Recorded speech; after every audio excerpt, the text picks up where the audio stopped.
fortified city with perhaps 1 million people living there.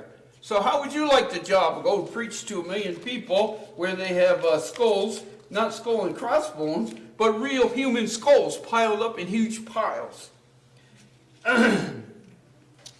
Greater Nineveh was about 30 miles long, 10 miles wide. It had 5 walls and 3 moats.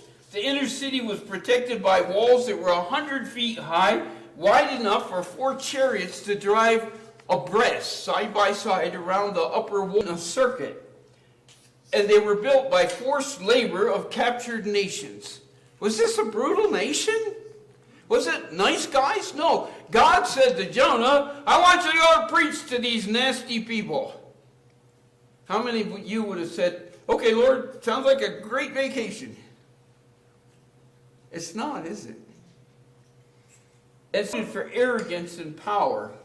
It would have been a terrifying job for a preacher to be asked to go preach to them. Just maybe Jonah had reason to want to go in the other direction. So before we judge Jonah too harshly, we need to look at what we're willing to do for God. We have a hard time getting people to attend the meetings of the church. We can't get preachers to speak the truth. We can't get people to even want to be preachers. So we need to look within before we judge Jonah a little too harshly.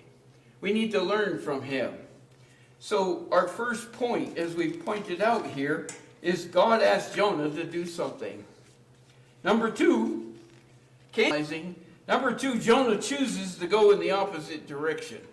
God says go this way, and instead of going that way, he turned around and went in the opposite direction. He